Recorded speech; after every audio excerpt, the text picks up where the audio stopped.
What is hatching, Toga peeps? Old Man Top coming at you today with the video that is going to be explaining the press conference post Game 1.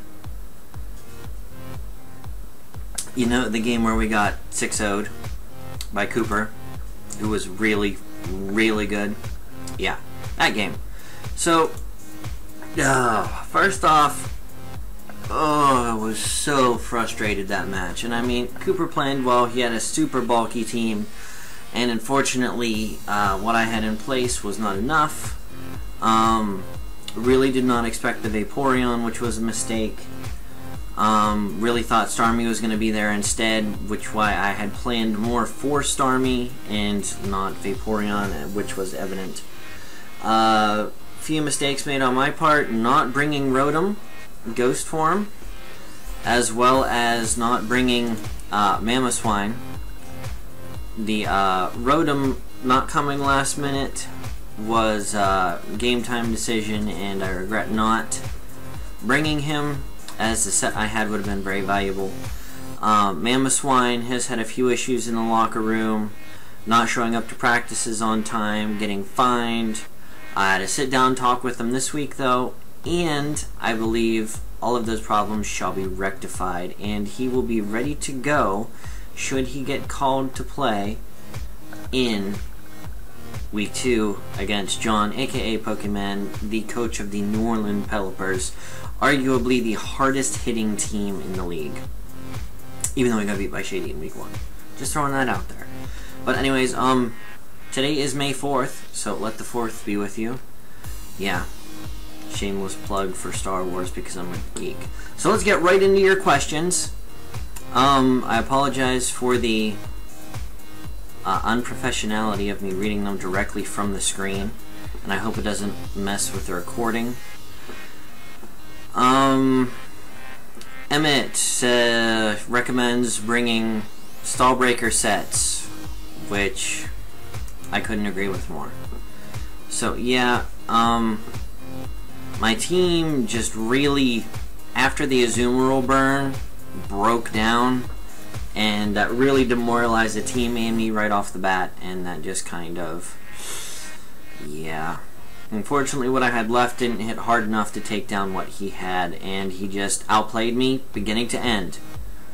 That's it. It's not the fault of hacks.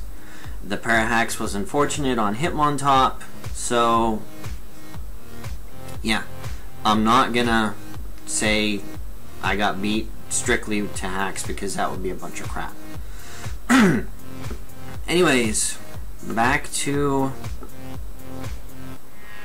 your questions. Why don't you tell us what the perfect team is to beat the Northern Pelipers? Okay. Some people are arguing in my comments. Let's not get upset about this, guys. I played bad. People are just trying to give me recommendations. Let's not get up each other's butts and be butthurt Bettys or negative Nancys. Everybody's trying to help me out, and I appreciate that. I don't look down on any of these comments, even if they don't make sense. I appreciate the fact that you are taking the time to watch my videos and comment. Please do not tear each other apart because of that fact. Please. I want this to be a happy place. People can come watch videos and not get pooped on by each other. So let's get through that. I guess a bulky team. Yeah, that's another recommendation. Okay, Crobat for the win. One of the analysts for the GBA this season asks the question: will we be seeing Nasty Plot Crobat this season? I am not saying that we won't. There are a few matchups where I think Nasty Plot will catch some people off guard, and it will be very beneficial. Next question. Is Item Clause not affected in the GBA? 3 of Cooper's pokes had leftovers. There is no Item Clause in the GBA, for clarification for anyone else who is wondering that. No Item Clause. We do not play by Nintendo VGC rules. We have our own, I don't want to say our own set of rules, but more or less we do. Okay.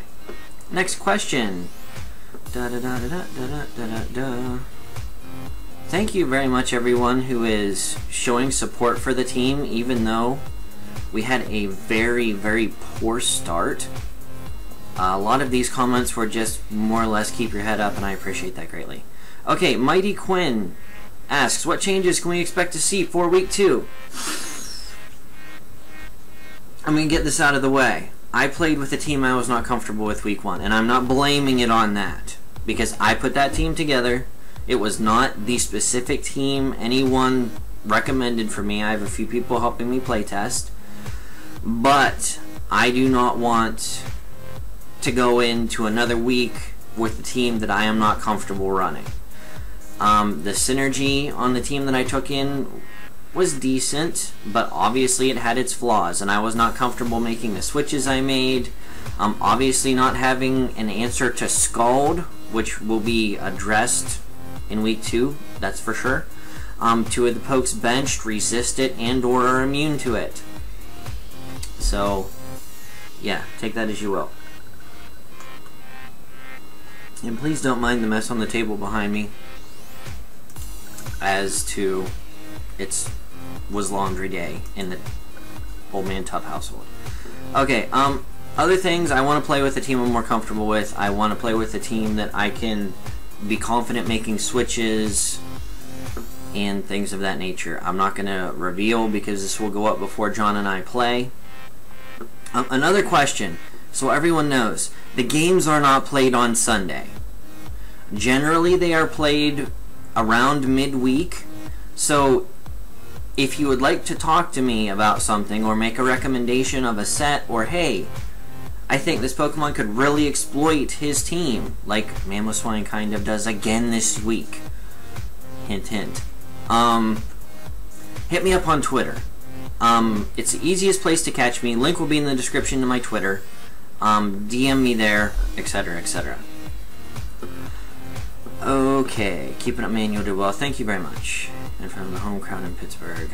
What can we look forward to next week? From Nintendo Mitch. Okay, Nintendo Mitch. Next week, look forward to me playing with a team that I am hoping I won't get 6-0'd with. Any progress is progress at this point after that devastating defeat. But as a friend of mine said, there's only one way to go, and it's Tup. So, you can only go Tup from here. Something like that. Terrible puns are terrible, but I appreciate them. Look forward to a team that maybe packs a little bit more hitting power. Something that the team that I had lacked incredibly. It was more a safe switch around, but not bulky enough to take the hits I needed to take team, and I played it poorly. So look forward to better play on my part and better selection of team. Okay. You'll do better next week. We'll hit more. Yes, okay. Thank you, Cooper, for the kudos. Thank you, Shoddy Dong, for the encouragement. Was this recorded with the potato? Okay, this is a valid concern. Something that came up, and I didn't realize until afterwards, because I don't consider it vain to watch your own videos, but I don't watch my own videos. I don't. Especially that match, I struggled watching it once, and I had to tie myself to a chair to watch Cooper's version of it, which was excellent, by the way. You should go watch it. He explains his plays very, very well. I messed up the rendering settings. I clicked the wrong box, and instead of recording in 720 or better, it recorded in like 420 something, and that is atrocious. Thank you for watching it and suffering through the terrible things. Okay. Do you think the pregame turmoil affected the outcome of the match? Well, obviously, Mamoswine having its issues in the locker room, as well as with the team participation, yes, I do believe it did. If so, what can be done to improve the outcome of the subsequent matches? I mentioned this already, and this is from Hotshot is number 1, or Khaleesi bint Sana al-Jalani. I know I said that wrong. Westerland News. And if I am not mistaken, that is the girl from Mass Effect, Khaleesi Al-Jalani. I would think Khaleesi Al-Jalani is the Mass Effect. I'm a Mass Effect fan. If that's what that reference is, you are the best. What can we... I mean, I sat down with Mamoswine. We had a nice dinner at my house. We cooked up some steaks, drank a few gem GDs, and settled it. He's putting in his work. He's getting his reps. He isn't overworking like he did last week, but he's pushing to get through. Cooper's team, so don't be bummed out. He's a great coach. Yes, Cooper is a great coach. Linaxo. Yowza, that's a rough one. Positive, you had a lot of good plays. Thank you, Mr. Murkrow. Okay, Marvo Trainer says, you got some really good plays, Top. Cooper knew what to do. Yes, Cooper is a very seasoned veteran, and he just played phenomenally, so he deserved that 6-0 no matter what. Which plays are you most proud of in this game? What do you think you could have done better? What was your MVP? Most valuable Pokemon?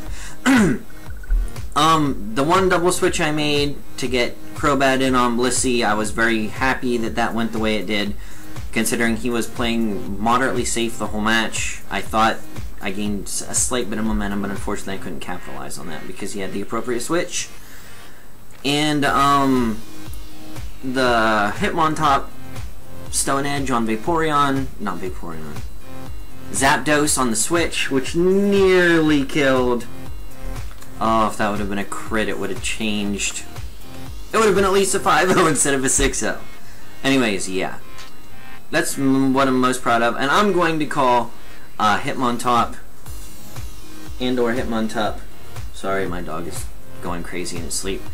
The MVP of this match, simply because he put in the most work and literally dealt out the most damage the whole match. So we're going to name him MVP and the front runner for Team Captain thus far. Team Captain is not going to be determined fully until at least week 4 after free agency and things are done. Tough opener. Thank you, Tamarin Lore. Crazy Phenom asks, who are you going to call? And there's only one person to call, and that's the Ghostbusters. I'm still a fan. Bounce back. Thank you, Anthony Chu. Hank the Pidgey. Rough start. Yes. Thank you, Hank, for your kind words. Go watch Hank's video. He played to his strengths in week 1. He didn't, and I'm not knocking Hank because I love Hank, but I don't think he played the beginning of that match as good as he should have. Luckily, he was able to come back on Geo and win. So go watch Hank's battle, because he clawed his way back to win that.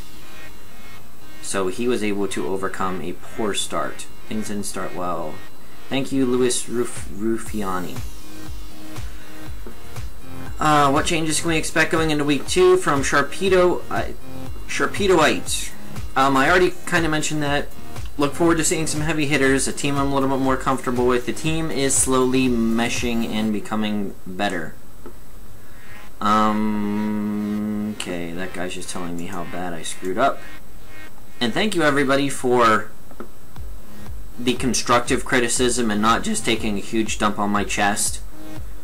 That was much appreciated. Question from PJ Pitt. What things do you think you could have done differently to broke through Cooper's bulky wall core? Well, first off, bring Mamoswine. He would have been a great help this week.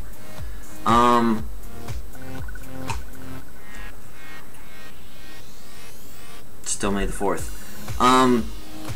I should have brought a few heavier hitters. I should have brought Salamence. Hands down, would have helped me a lot as well. I just thought he would make his team around not getting destroyed by Mamoswine, and mistake. Anyways, why don't you have 480 quality or better? I did address this already. Thank you for asking, because I would not have noticed if someone hadn't pointed it out. So thank you again for pointing that out. Valvrave06. Okay, and Clover 48. That name's really familiar for some reason. Did he do an analysis video that I watched? Maybe. So Clover 48 asks, oh no, where did the question go? There you go. How will you bounce back? If you look at the schedule, the battles are only going to get tougher. Yeah, my first 3 weeks suck.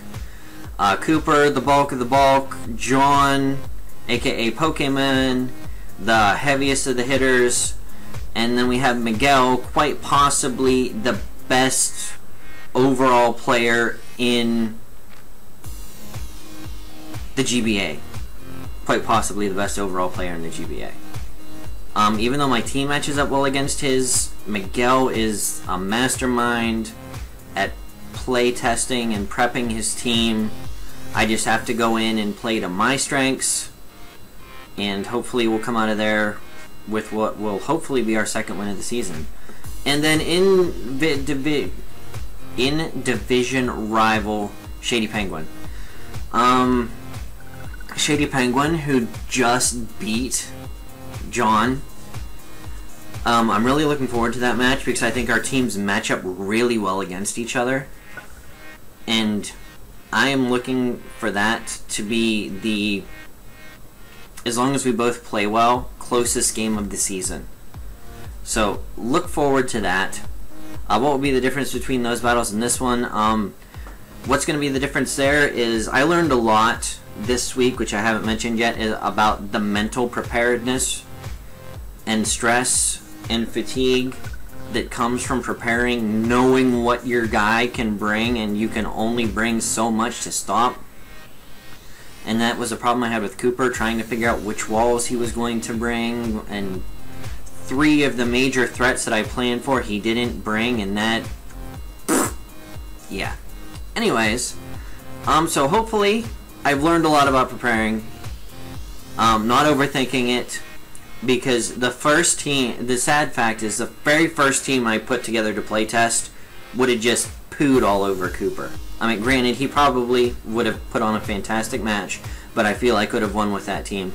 But, I mean, that's hindsight, and I could go back and say, well, if I'd have brought this, I'd have won, or I'd have brought this, I'd have won. I didn't win. That's a plain fact. Cooper won, it's over. But I think I'm going to take a lot going forward from this loss, about not stressing over preparing, not overthinking your decisions before the match even starts, because that's what killed me. I just ran over his team and ran over his team and ran over his team, and I just kept, every time I went through it, I was always missing something for one poke. Well, half the times I was short a poke to cover, he didn't even bring the stinking thing. So, yeah. And, that was Clover. So, I think this is the last question from Midnight Sun, who apparently lost a lot of money on this. Well, he didn't ask a question. It's just a little bit of praise. So thank you, Midnight Sun, for the kind words. So anyways, guys, that is pretty much all I have for this. My next match is against John, aka Pokemon. And we will see what is going to be going on is with... Sorry, there's a bunch more stuff just popped up. Okay, yeah, more bickering. Please don't bicker in my comments. Let's all have fun. I played terribly. Let's all laugh. Hee, and move on.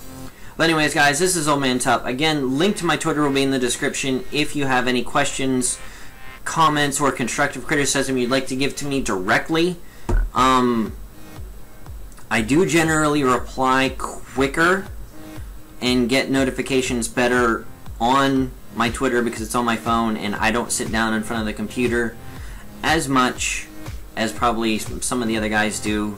2 kids, a dog, a wife, and lots of stuff around the house to do. Cuts my time back a little bit, but I mean, don't sweat that. Alright guys, this has been Old Man Tup with the Season 4 Game 1 press conference video. So thank you for your questions, thank you for your comments, and thank you for your kind words. This is Old Man Tup, coming back better than ever, stronger than ever. Hoping not to get beat 6-0 again this week by what is probably the hardest hitting team in the league. So we're going to bulk ourselves up, we're going to lay down some hits, and we're going to drop the offense on this guy. So alright guys, here we go, Bucktooth Bucko Nation. This is Old Man Tup, we'll catch you on the flip side. Peace out.